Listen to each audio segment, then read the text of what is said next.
So today we're going to talk about U.S. Military Marksmanship Awards, and we're going to start with the most basic level, which is Rifle and Pistol Qualification Badges. So when you go through the military and you go through basic training or boot camp, I believe every branch, every single person, soldier, Marine, airman, whatever you want to call them, sailor, they all have to qualify on the service rifle.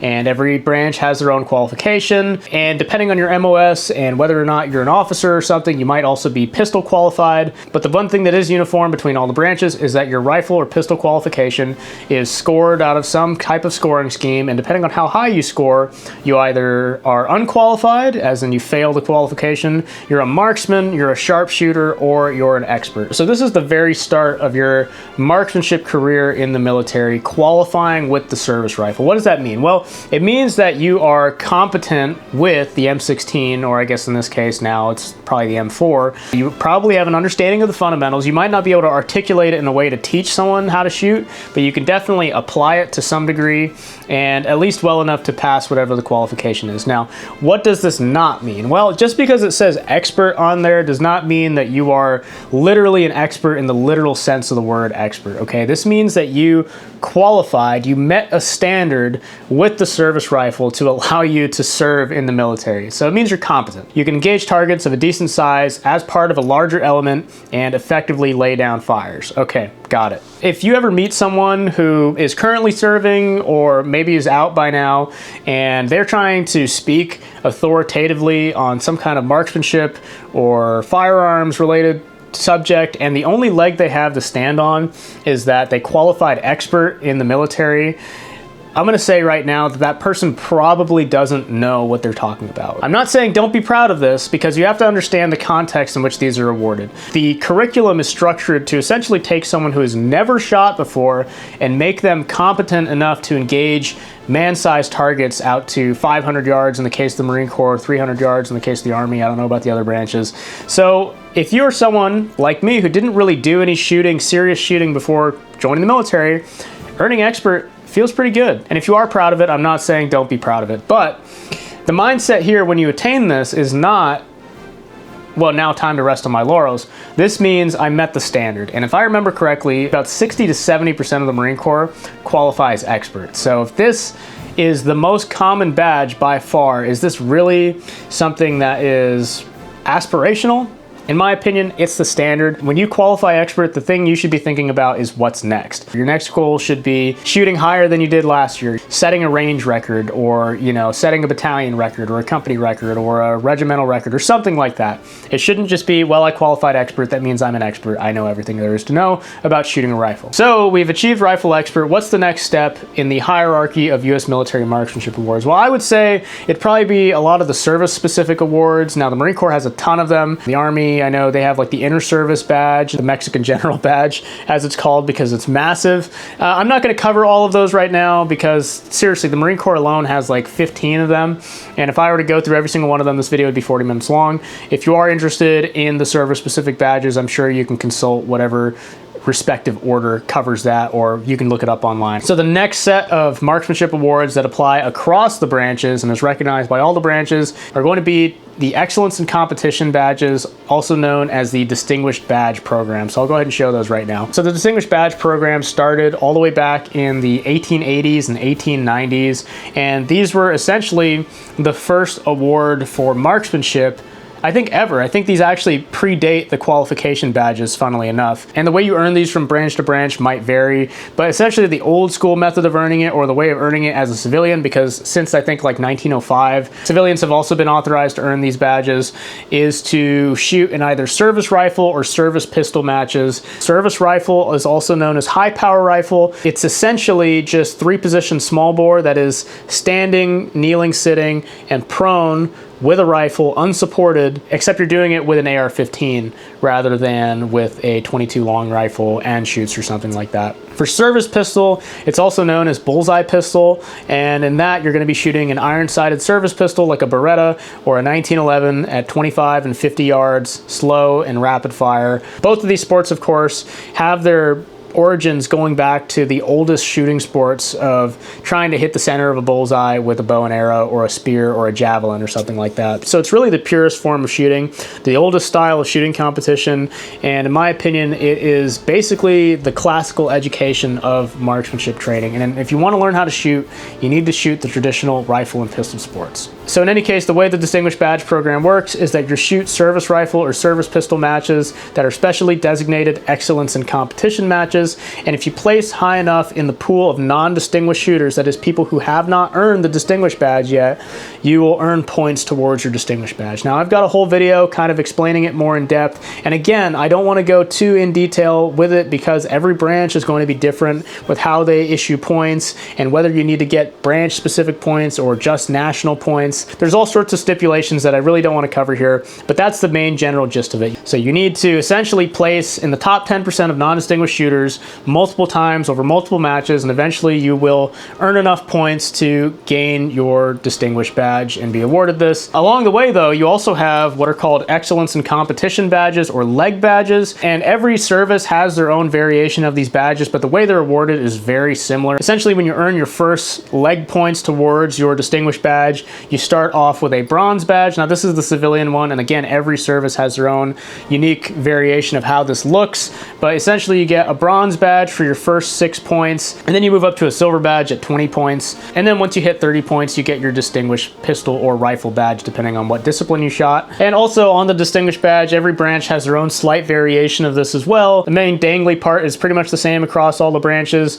The main thing that will change is the clasp up here will say, you know, U.S. Army or U.S. Navy or U.S. Marine Corps, and the backside is engraved with your name and your badge number and stuff like that. So the next award in this hierarchy of marksmanship awards is going to be the President's 100 tab. Now, this is spray glued on here and I didn't want to rip it off. But essentially it's a tab, just like a tab for a Ranger or Special Forces guy in the Army. And I think in the Army you are authorized to wear this on your uniform, or maybe it's unit specific or something like that. Maybe you need authorization, but essentially the President's 100 tab goes back to around the Vietnam era or just before, I believe.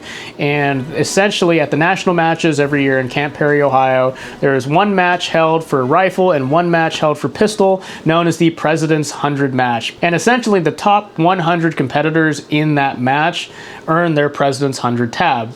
And you might think, oh, that's not too difficult. Well, here's the thing. The President's 100 match for both rifle and pistol is probably the most popular match up there at Camp Perry. So the competition's super fierce, and you only get one shot every year to go ahead and get your President's 100 tab. And you have to remember that people who have already earned their President's 100 tab, you're also competing against them. So the top 100 slots will be filled by like 95% of people who have already earned their President's 100 tab before. So you might only get, you know, half a dozen people or so who are new President's 100 every single year. A lot of people might have the Distinguished Badge, you know, both rifle and pistol, but they may have never earned their President's 100 tab. So it's really, for a lot of people, it is aspirational. So that's the President's 100 tab. It's pretty simple to explain how to get it, but it can be pretty elusive for a lot of people, and it's fairly difficult to earn. So last but not least, the highest award for marksmanship in the United States is definitely going to be the Distinguished International Shooter Badge. Essentially, you have to be like a world-class athlete, like Olympic level, like going out and medaling